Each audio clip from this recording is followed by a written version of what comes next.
দেশে বিদেশে সবাইকে স্বাগত জানাচ্ছি বিএসও আজের সংবাদে। আমি টুনটুনি, আমি বুলবুল। খবর পড়তে কই না ভুল। প্রথমেই সংবাদ শিরোনাম। আকাশচুম্বী রিক্সা ভাড়া, অবৈধ আমেরিকানদের বাংলাদেশে প্রবেশ, পচা সাবানের বাণিজ্যিক সাফল্য অর্জন, শুরু হলো হাজবেন্ড ডে কেয়ার সেন্টার, লুঙ্গির বিশ্বজয়, প্রতিক্রিয়া দেশে দেশে, গুণীজনের সম্মাননা পুরস্কার প্রদান অনুষ্ঠান এবং সবশেষ থাকছে খেলার খবর। দিন দিন আকাশচুম্বী হচ্ছে রিক্সা ভাড়া। রিক্সাওয়ালার এই বিশাল স্যালারি আকর্ষণ করছে শত শত আমেরিকানদের। অবৈধ আমেরিকানরা নদী পথে সাঁতার কেটে চলে আসছে বাংলাদেশে। উদ্দেশ্য একটাই, রিক্সা চালানো। ক্যারিয়ারের চূড়ান্ত মাইলফলক হিসেবে দেখছে তারা রিক্সা চালানোকে। কথা বলে জানা গেল এরকমই কয়েকজনের সাথে তাদের উচ্চাকাঙ্ক্ষার কথা। সুদূর আমেরিকা থেকে দালাল ধরে এজেন্টের মাধ্যমে বাংলাদেশে এসেছেন স্টিভেন। সাথে রয়েছে তার কন্যা সন্তান ও পিতামাতা। সবাইকে নিয়েই পালিয়ে এসেছেন বাংলাদেশে। উদ্দেশ্য একটাই, রিক্সা চালানো। রিক্সা চালিয়ে যা ইনকাম করেন তাতে তার চলে যায় খুব ভালোভাবেই। সারাদিন ভাড়া খাটার পরে তিনি যখন ক্লান্ত হয়ে বাড়ি ফেরেন, তখন তার বাবাও রিক্সাটি নিয়ে বেরিয়ে পড়েন টুপাইস কামানোর আশায়। ঢাকার অদূরে বিহারি ক্যাম্পের পাশে গড়ে ওঠা নতুন আমেরিকা ক্যাম্পে গিয়ে দেখা গেল এ ধরনের অভাবনীয় চিত্র। সবাই অপেক্ষা করছে তাদের স্বপ্নের চাকরি রিক্সা চালাবে তাই বলে। মোবারক হোসেন, এটিএন বাংলা, ঢাকা। বগলের দুর্গন্ধ দূর করতে আর নয় ডিওডোরেন্ট বা পারফিউম, এই স্লোগানকে সামনে রেখে আমেরিকার বিখ্যাত ডাভ সাবান এবং আলমের 1 নং পচা সাবানের মধ্যে একটি ব্যবসায়িক চুক্তি স্বাক্ষরিত হয়েছে। এখন থেকে এই দুই সাবান কোম্পানি একসাথে বাজারজাত করছে পচা ডাভ সাবান। এই সাবান দিয়ে কাপড় কাচা, শ্যাম্পু করা, গরু ছাগল ধোয়ানো, পায়ের গন্ধ দূর করা সহ দাঁতও মাজা সম্ভব। বিশেষ চুক্তি স্বাক্ষর অনুষ্ঠানে এই দুই কোম্পানির সিইও এই কথাই জানান। মহিলাদের জন্য সুখবর, এসে গেছে হাজবেন্ডস ডে কেয়ার সেন্টার। অত্যাধুনিক ব্যবস্থা সম্পূর্ণ এই ডে কেয়ার সেন্টারে পাঠিয়ে দিতে পারেন আপনাদের হাজবেন্ডকে। এখানে অবাধ্য হাজবেন্ডের জন্য রয়েছে বিশেষ ডিটেনশন ব্যবস্থা, আছে রোমান্টিক এবং কেয়ারিং হওয়ার বিশেষ কোর্স। প্রথম সমাবর্তন শেষে গ্র্যাজুয়েটরা এবং আনন্দিত ওয়াইফরা জানালেন এ কথাই। আমাদের বিশেষ প্রতিনিধি চুন্নি হাহার রিপোর্ট।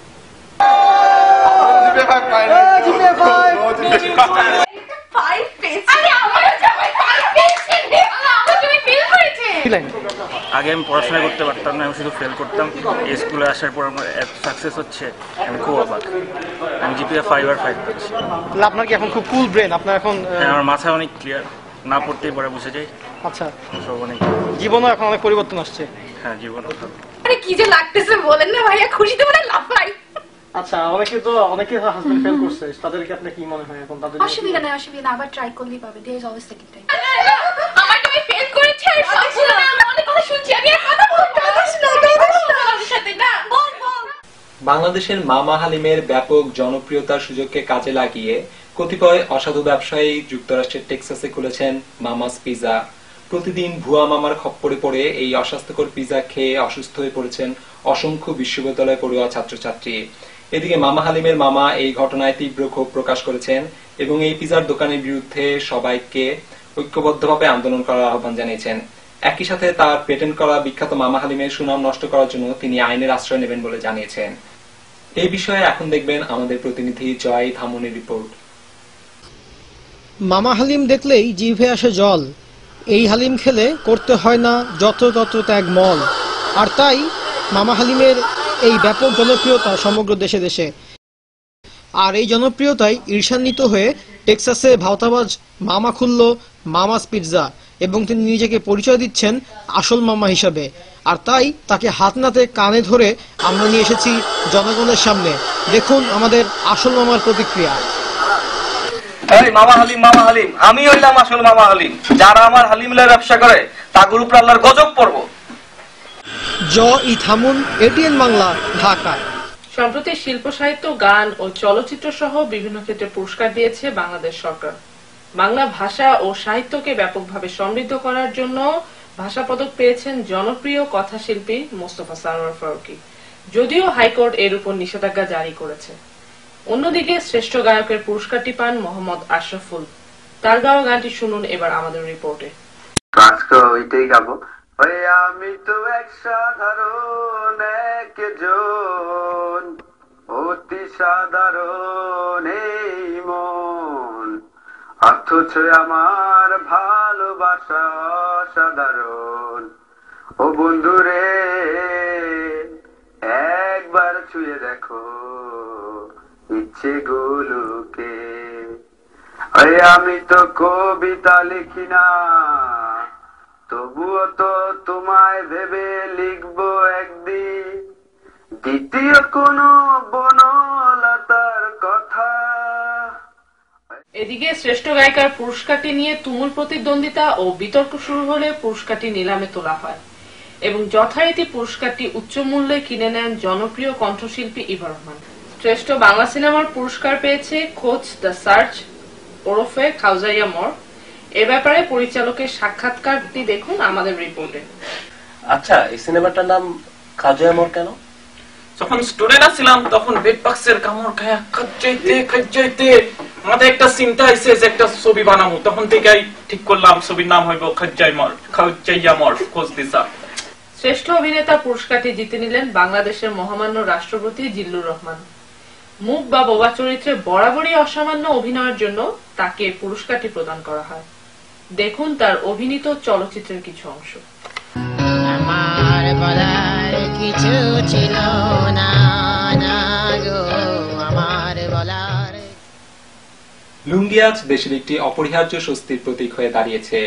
এই লুঙ্গি নিয়ে বিশ্বের বিভিন্ন প্রান্তে সব জল্পনা কল্পনার অবসান ঘটাতে এখন দেখবেন আমাদের ওয়াশিংটন ডিসির প্রতিনিধির তৈরি করা একটি বিশেষ report, how to tie a লুঙ্গি, ঝাড়া দিয়ে লুঙ্গি। চলুন দেখি কিভাবে দিবেন অনাবিল প্রশান্তির ভঙ্গি। স্বাগতম আপনাদের সবাইকে। আমি ওয়াশিংটন ডিসি থেকে বলছি, বাংলাদেশের super hero lungi man. Today I am gonna teach you how to tie a lungi. আপনারা যারা বাংলাদেশী আছেন কিন্তু আজও জানেন না কি করে লুঙ্গি পরতে হয়, তাদের জন্য আমাদের এই বিশেষ টিউটোরিয়াল। এই যে দেখুন আমি লুঙ্গি পরে আছি, এটা অনেক ফুরফুরে, আপনি এটা পরে অনেক বাতাস খেতে পারবেন। Then make a cross like that, then cross again, push it down. That's so easy.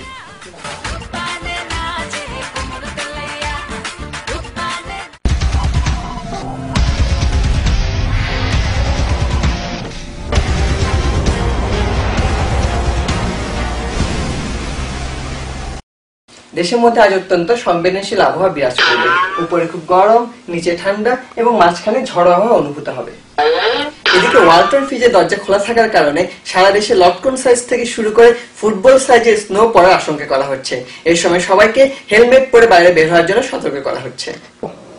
এদিকে শনি এবং রবিবার ছাড়া সপ্তাহের বাকি দিনগুলোতে মহিলাদের চোখের জলে বন্যা হবার আশঙ্কা করা হচ্ছে। ঘরে কাজের বুয়া না থাকায় এর প্রধান কারণ। তবে শনি এবং রবিবার এই দুই দিন ঘরে স্বামীর উপস্থিত থাকার কারণে বন্যার জল অনেকখানি শুকিয়ে আসবে। এবার একটি বিশেষ আবহাওয়ার সংবাদ।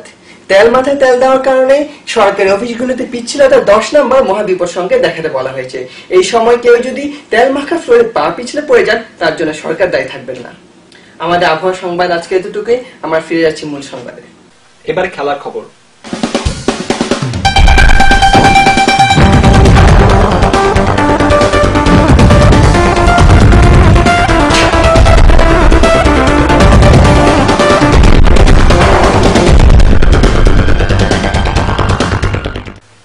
এবছর অলিম্পিকে নতুন একটি ক্রীড়া প্রতিযোগিতা অন্তর্ভুক্ত হয়েছে।